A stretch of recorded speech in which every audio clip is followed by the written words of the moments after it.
네, 안녕하세요. 미국 주식 멘탈 케어하기 멘탈이전부다의 철이형입니다. 네, 어제 시장은 특별한 이슈가 없는 가운데 가격 변동이 거의 없는 하루였죠. 나스닥이 지난주 기세를 이어서 16,000 수닥을 다시 돌파하나 기대를 했지만 장중 채권 수익률이 급등해서 1.6%를 넘어가면서 나스닥 역시 기세가 조금 꺾였습니다. 바이든 대통령이 1조 달러 규모의 인프라 관련 법안에 서명을 했는데요. 다만 이 패키지에는 많은 분들이 기다리고 계신 전기차 보조금 관련된 법안은 포함되어 있지 않고 다음 1조 7,500달러 법안에 포함이 될 예정입니다. 현재까지는 그 다음 법안도 올해 안에는 통과가 될 것으로 기대를 하고 있습니다. 그리고 비트코인이 역사상 가장 큰 소프트웨어 업데이트 중 하나인 탭룻 업데이트를 마쳤는데요. 탭루트를 가장 쉽게 설명하자면 여러 트랜잭션을 하나로 묶어서 다중 서명하는 방식을 도입한 업데이트입니다. 은행으로 치면 여러 명의 고객이 거래 내역서를 제출하면 하나씩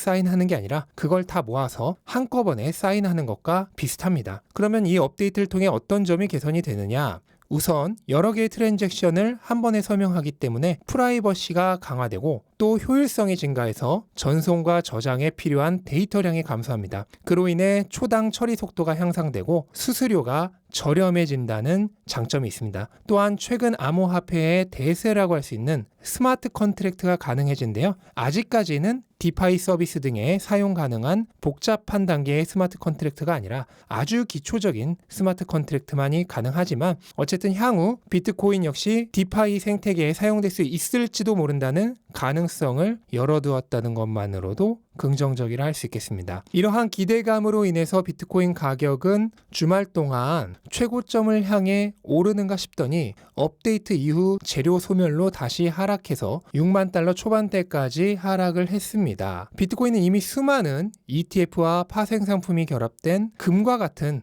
상품 그리고 자산이 되었죠. 이러한 소프트웨어적인 업데이트가 당장의 가격에 영향을 미칠 만한 범주를 이미 벗어났다고 보시면 되겠습니다. 비트코인을 대부분 자산으로서 투자를 하지 탭루트 업데이트가 됐다고 해서 갑자기 돈처럼 사용할 사람은 아무도 없기 때문입니다. 그렇기 때문에 당장의 가격에 영향을 미칠 만한 요소는 원래부터 아니었죠. 네, 그리고 최근 주식시장에 가장 핫한 두 개의 섹터, 메타버스와 전기차. 그 중에서도 상대적으로 최근 가장 핫했던 메타버스가 오늘은 좀 쉬어갔고요. 대신 전기차는 여전히 불을 뿜었습니다. 그 중에서도 가장 큰 관심을 받고 있는 기업은 당연히 리비안이겠죠? 오늘도 15% 상승하면서 이제는 사실 기업 가치보다도 완전한 모멘텀 투자의 영역에 들어선 것으로 보입니다. 루시드도 오늘 실적을 발표하면서 늘어난 예약 대수와 희망적인 가이던스를 제시하고 애프터 마켓까지 포함해서 3% 정도 상승했습니다. 제가 얼마 전 리비안에 대한 분석을 했는데요. 루시드에 대한 분석도 해달라고 하시는 분들이 많아서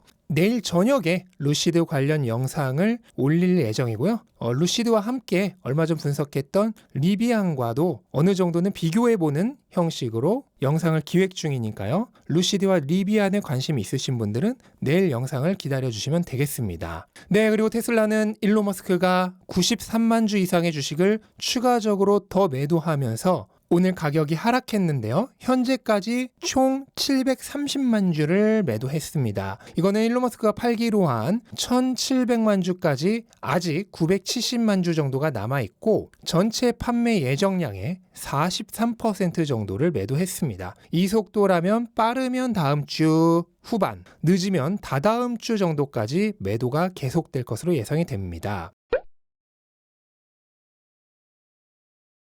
일론 머스크가 미실현 자본소득세를 지지하는 버니 샌더스 의원의 트윗에 주식 더 팔까? 라는 뉘앙스의 트윗을 날렸는데요. 이거는 일론 머스크 특유의 약간 비꼬는 듯한 조롱조의 말투로 보이고 실제로는 2280만 주의 스탁 옵션을 모두 취득할 때까지 계획되어 있던 1700만 주만 매도할 가능성이 훨씬 높습니다. 그래서 이미 지난번 영상들에서 일론 머스크의 매도가 계속되는 동안에는 가격이 계속 약세일 거라고 분명히 말씀을 드렸죠. 오늘은 주가가 일시적으로 1000달러의 지지선까지 깨지면서 978달러까지 하락을 했는데 다행히 막판에 매수세가 들어오면서 1000달러의 지지선은 지켰습니다. 지지선은 언제나 종가 기준으로 생각을 해야죠. 하지만 아직 2주 정도 매도 기간이 더 남아있기 때문에 1000달러 지지선을 지키기가 어려울 가능성도 있습니다. 그 경우 다음 지지선은 전고점이자 갭 부근이었던 $900 초반이 될 것입니다. 여기까지 밀릴 확률도 충분히 있다고 생각을 해둬야 되고요. 근데 이 모든 얘기는 제가 새삼스레 지금 하는 얘기가 아니죠. 이미 일론 머스크가 주식을 판다고 한 그날 올렸던 첫 영상에서 모두 했던 얘기입니다. 한마디로 이미 다 예정이 되어 있는 일이고요. 하지만 그럼에도 불구하고 저는 아무것도 하지 않는다고 했죠. 가치가 그대로인 주식이 가격이 내릴 때는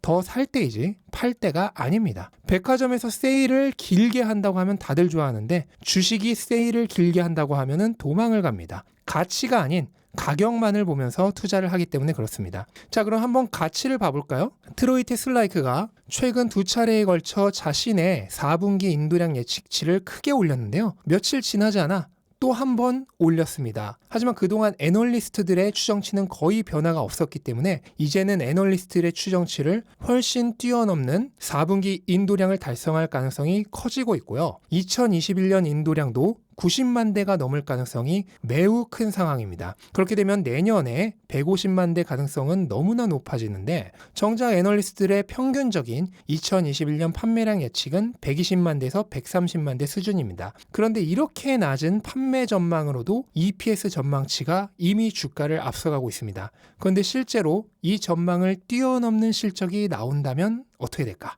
이처럼 테슬라의 가치는 얼마 전 $1243를 찍을 때다. 어제 $1000가 잠시 깨졌을 때나 달라진 것이 없습니다. 오히려 더 좋아졌죠. 기업 가치는 올라가는데 그 가치와 아무 상관없는 이슈로 주가가 몇 주 동안이나 할인 세일을 한다면 이거는 오히려 환호해야 할 만한 일이죠. 게리 블랙도 트윗을 통해 일론 머스크의 이번 세금 매도 이슈가 겉으로는 세금을 줄이면서 동시에 정치권에 향후 있을 미실현 자본소득세에 대한 주장을 포함해서 메시지를 던지는 것이지만 실제로는 급등하려는 테슬라에 한번 브레이크 걸어서 아직 못한 개미 투자자들이 얼렁 올라탈 수 있도록 마지막 기회를 주고 있는 것이라고 말하고 있습니다. 저는 사실 그런 복잡한 의도까지는 잘 모르겠고요. 확실한 거는 이번 기회를 통해 위크 핸즈들은 모두 떨어져 나가고 스트롱 핸즈들의 수량이 더 늘어날 것이란 사실입니다. 왜냐하면 위크 핸즈들은 가격이 내린다고 도망을 가고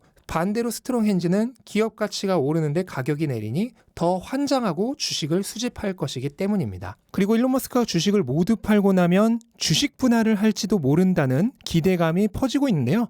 저는 사실 그런 기대감을 하지 않는 게 좋다고 생각을 합니다. 여전히 아직까지 주식 분할할 타이밍은 아니라고 생각을 하고 결국 일론 머스크가 주식을 모두 매도하고 나면 주식 분할을 하지 않더라도 테슬라의 실적 전망 상승만으로도 그러니까 기업 가치 상승만으로도 주가는 얼마든지 이전 전고점을 뛰어넘어 훨씬 더 상승할 수 있습니다. 그때가 되면 결국 우리가 수없이 보아왔던 슬픈 역사가 다시 반복될 것입니다. 네, 오늘 영상은 이 정도로 정리를 해보겠습니다. 한 주 시작하는 첫날 시장은 별 이슈 없이 그냥 넘어갔는데요. 이번 주에는 또 어떤 한 주가 펼쳐질지 기대하는 마음으로 오늘 영상 마치도록 하겠습니다. 영상 도움되셨다면 구독과 좋아요 부탁드리고 즐거운 하루 되시기 바랍니다. 감사합니다.